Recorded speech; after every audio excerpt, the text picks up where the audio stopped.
गोपियों को भगवान पहले ही आश्वासन दे चुके थे कि शरद पूर्णिमा की रात्रि पर हम रास करेंगे, मतलब तुम्हारे पास आएंगे, तुमको हमारे पास नहीं आना पड़ेगा। और आज वही शरद पूर्णिमा की रात्रि प्रकट हुई, भगवान ने वेणुनाद किया, सब गोपियां अपने अपने भवनों से यमुना के तट पर इकट्ठी हुई। ठाकुर जी ने उन गोपियों से पूछा कि तुम क्यों आई हो। अब आमंत्रण निमंत्रण भेजने के बाद कोई पूछे कि क्यों आए हो, तो गोपियों ने भी ऐसा सुंदर जवाब दिया ठाकुर जी को। बोले पहले तो हमको आमंत्रण दिया, फिर वंशी बजा के हमको बुला लिया, हम सब छोड़ छाड़ के आ गए, तो हमसे पूछ रहे हो क्यों आई हो। हम इसलिए आई हो क्योंकि हमको पता है तुम नंद नंदन नहीं हो, तुम यशोदा नंदन नहीं हो। ठाकुर जी बोले तो फिर मैं कौन हूं। बोले तुम जगत नियंता जगदाधार त्रिलोकीनाथ भगवान हो और हम जीवात्मा हैं। जीवात्मा भगवान के समीप इसलिए आता है ताकि 84 लाख की योनियों में भटकना उसका बंद हो, इसलिए हम आई हैं आपके पास। ठाकुर जी परखना चाह रहे थे कि कहीं मुझे पुरुष दृष्टि में देख करके और स्वयं स्त्री मान करके ये किसी अन्य भावना से तो मेरे पास नहीं आई हैं। और गोपियों ने उसका स्पष्टीकरण कर दिया कि ना हम स्त्री हैं, ना आप पुरुष हो, आप परमात्मा हो, हम जीवात्मा हैं, इस भाव से हम आई हैं। ठाकुर जी बोले हम आपकी भावना से, ये पूरा प्रसंग जो हमने अभी 2 मिनट में सुनाया ये 2 घंटे का है, पर हमने 2 मिनट में कह दिया है। गोपियों के साथ भगवान ने फिर रास किया। रास कैसे कर रहे हैं, प्रत्येक गोपी के पास जाते हैं, तुम को का बना के लाई, मैं तो तुम्हारे काजे बना के लाई, चल खवा दे अपने हाथ से, उसके हाथ से खाते हैं। किसी गोपी के पास जाके शरबत पीते हैं, जल पीते हैं, किसी गोपी के पैर दबाते हैं, किसी गोपी के श्रृंगार का अनुभव करते हैं। इतनी प्रायोरिटी ठाकुर जी देने लगे कि गोपियों के चित्त में मान आ गया, अभिमान आ गया, हम परम सुंदरी हैं इसलिए ठाकुर जी हमारे पास आ रहे हैं। क्यों, अब यह भी बात समझने की कि मान क्यों आया, क्योंकि गोपियां बिना गुरु के रास में गई हैं। गुरु कौन है, श्री राधा रानी। अगर ठाकुर जी आपके संग रास करने का मन बना लें, आपके घर आ जाएं और आपके ऊपर एक गुरु नहीं है, तो ठाकुर जी के घर आगमन का या ठाकुर जी की कृपा का आपको मान होगा, आपको अभिमान हो जाएगा।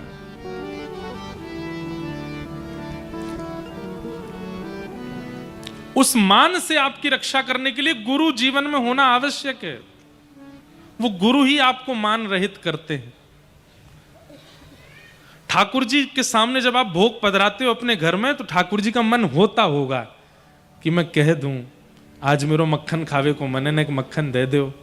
लेकिन ठाकुर जी डर जाते होंगे कहीं मैं बोल गया, तुरंत फोन में वीडियो बना के सोशल मीडिया पर डाल देगा, सब जगह अपने पेपरों में छपवा देगा, मेरे घर के ठाकुर जी बोलते हैं।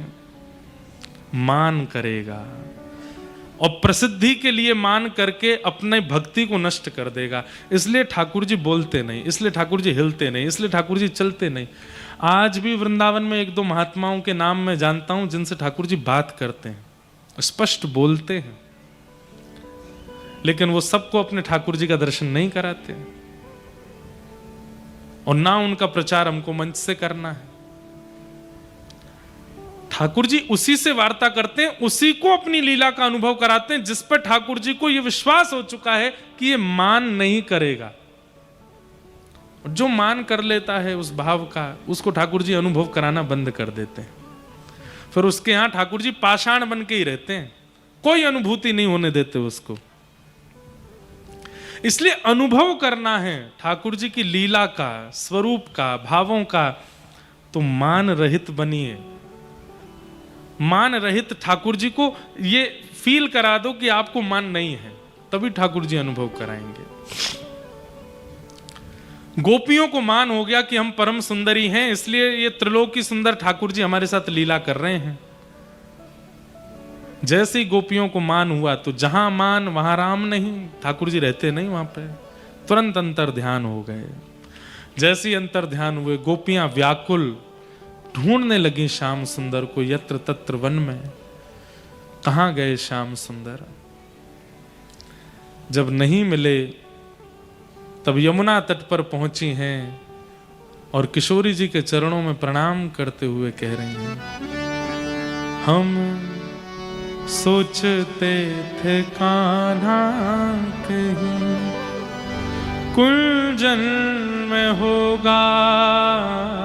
हम सोचते थे कान्हा कहीं कुंजन में होगा। हो अभी तो मिलन का हमने सुख नहीं भोगा। अभी तो मिलन का हमने सुख नहीं भोगा।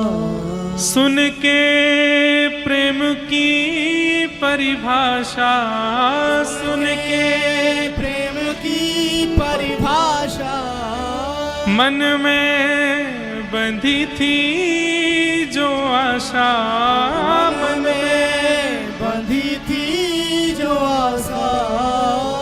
आशा हुई रे निराशा झूठी, दे गया दिलाशा हमें।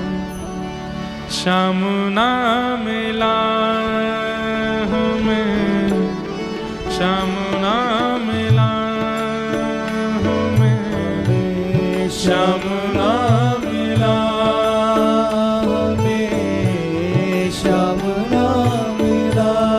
ए सुन राधिका दुलारी, सुन राधिका दुलारी, तेरे द्वार का भिखारी, तेरे द्वार का भिखारी, तेरे श्याम का पुजारी। एक पीड़ा है हमारी, हमें श्याम ना मिला हमें, श्याम ना मिला हमें, श्याम ना मिला हमें, श्याम ना मिला। हो देता है कन्हाई जिसे प्रेम की दशा, देता है कन्हाई जिसे प्रेम की दशा। हो सब विधि उसकी लेता है परीक्षा। हो सब विधि उसकी लेता है परी। शब्दों पर ध्यान दीजिएगा। ओ देता है कन्हाई जिसे प्रेम की दशा, देता है कन्हाई जिसे प्रेम की दशा। हो सब विधि उसकी लेता है परीक्षा। हाँ सब विधि उसकी लेता है परीक्षा। कभी निकट बुलाए, कभी निकट बुलाए, कभी दूरियां बढ़ाए, कभी दूरियां बढ़ाए। छलिया हाथ नहीं आए, छलिया हाथ नहीं आए हमें। श्याम ना मिला हमें, श्याम ना मिला हमें, श्याम ना मिला हमें, श्याम ना मिला। ए सुन राधिका दुलारी, सुन राधिका दुलारी, तेरे द्वार का भिखारी, तेरे द्वार का भिखारी, तेरे श्याम का पुजारी।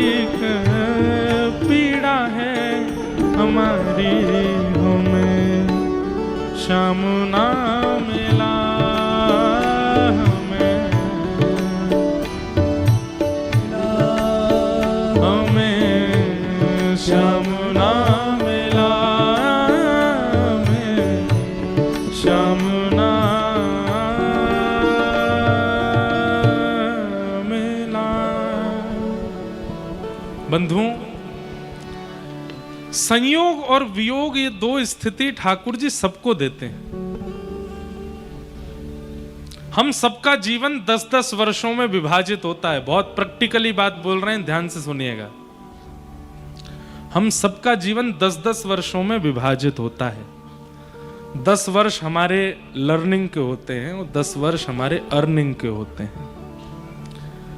कोई व्यक्ति अगर कठिन परिस्थिति में है तो वो गणित लगा ले, जिस समय से कठिन परिस्थिति शुरू हुई वो 10 वर्ष तक थोड़ी ऐसी ही रहने वाली है, और 10 वर्षों के बाद फिर उसकी वो परिस्थिति अर्निंग की हो जाएगी, फिर वो 10 वर्ष तक प्रसन्न ही रहने वाला है। इसी को कहीं कहीं भावों में अनेक भाव से विभाजित किया जाता है।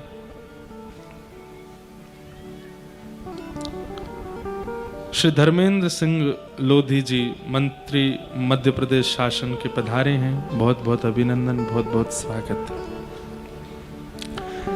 हम सबका जीवन इन 10-10 वर्षों में विभाजित है।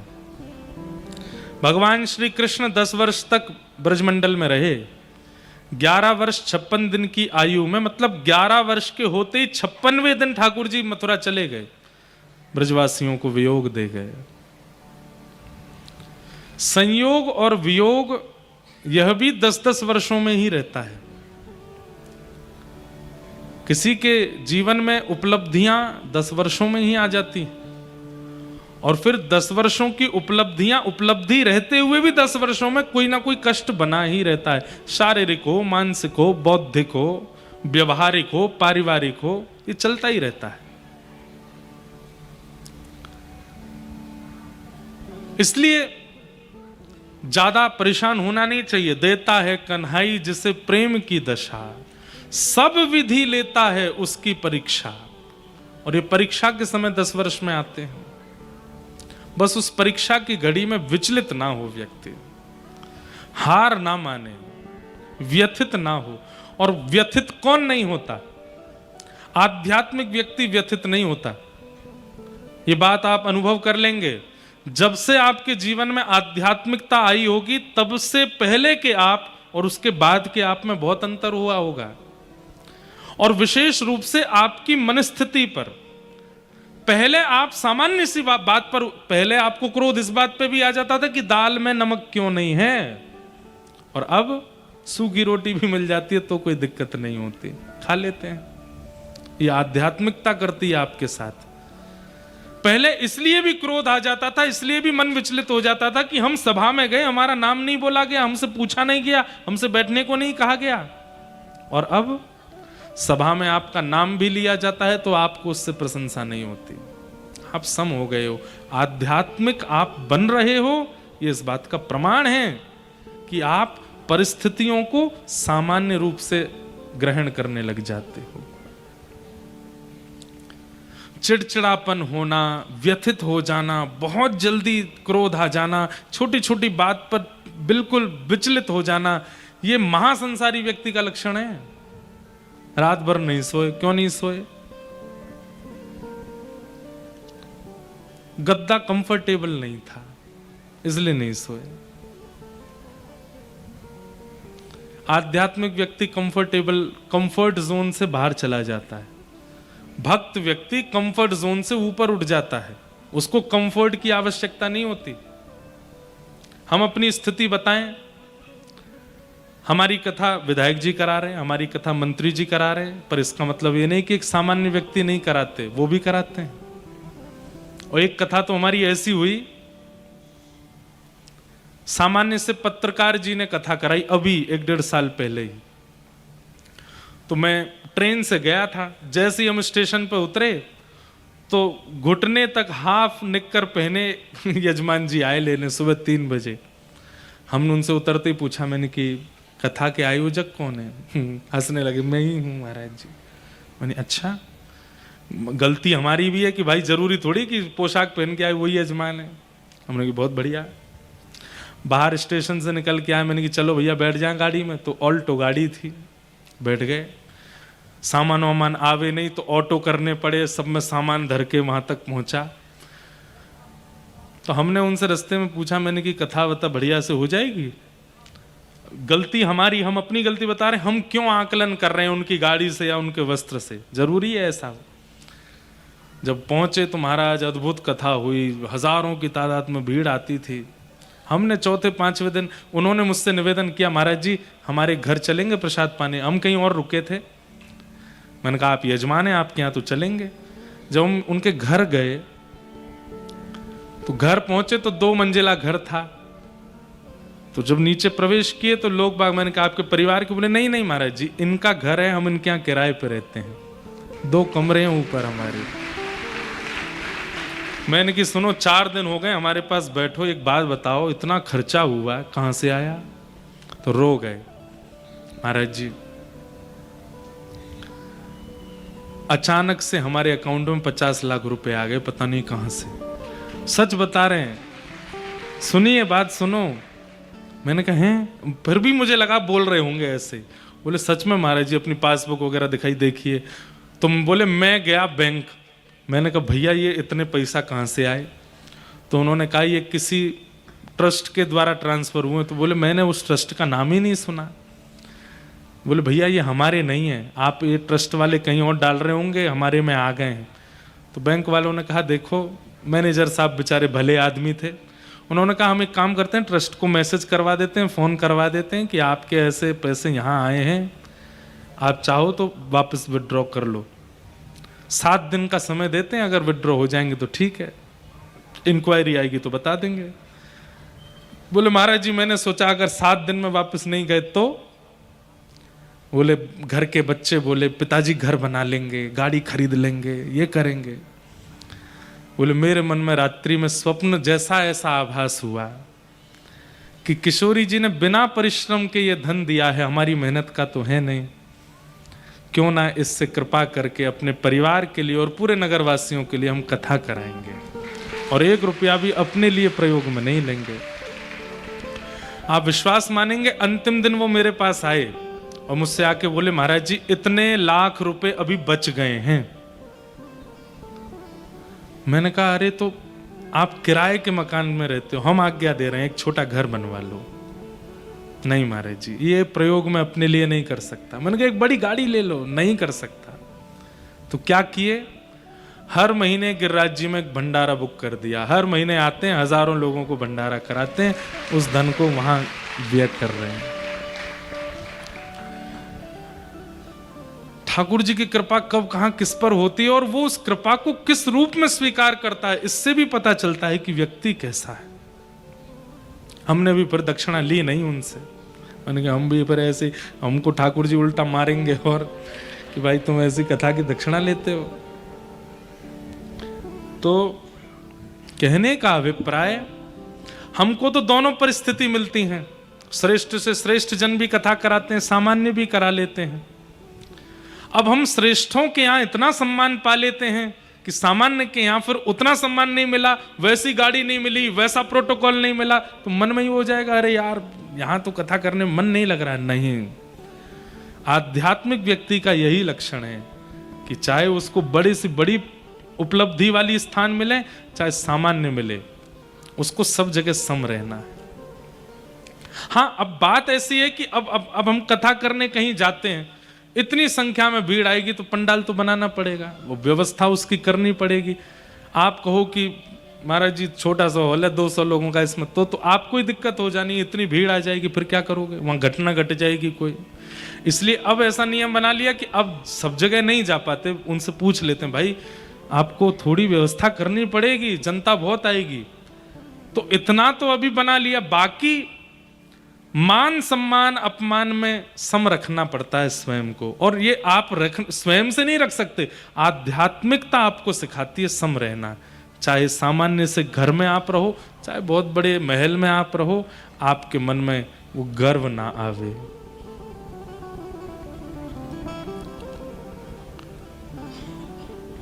आध्यात्मिकता ये सिखाती है। गोपियों के बीच से ठाकुर जी अंतर ध्यान हो गए, किशोरी जी के बीच में पहुंच करके गोपियों ने गोपी गीत गाया। श्रीमद् भागवत का सबसे प्रिय गीत है ये, भगवान का प्राण है ये गीत। दो श्लोक हम गा देते हैं और फिर रास बिहार करके आज की कथा को विश्राम देंगे। जयति तेधिकं जन्मना व्रजः श्रयत इंदिरा सस्वदत्र हि दयितदृश्यता दीक्षुतावक स्त्वयि धृता सब स्वां विचिन्वते शरदुदाशये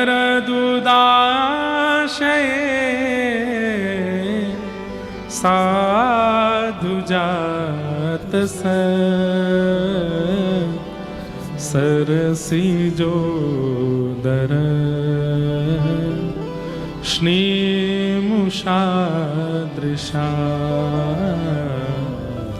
सुरतनाथ ते अशोकदासिका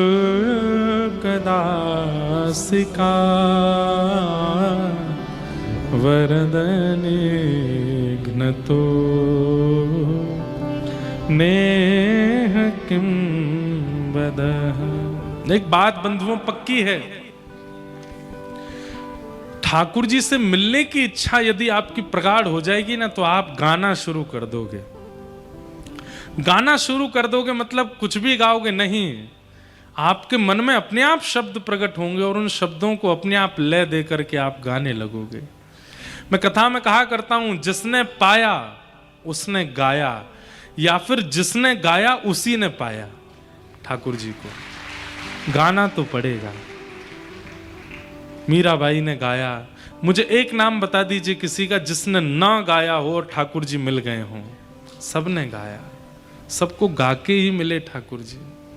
तुलसीदास ने गाया तब राम जी मिले, मीराबाई ने गाया तब गिरधर गोपाल मिले, नामदेव ने गाया तब पंडरीनाथ मिले, जनाबाई ने गाया। जनाबाई तो ऐसा गाती थी, कबीरदास जी ने जब जनाबाई की भक्ति के बारे में सुना तो पंढरपुर पहुंचे, किसी से जाकर के कहा कि कहां है जनाबाई, तो किसी ने कहा आगे से गली में मुड़ जाना, वहीं है जनाबाई।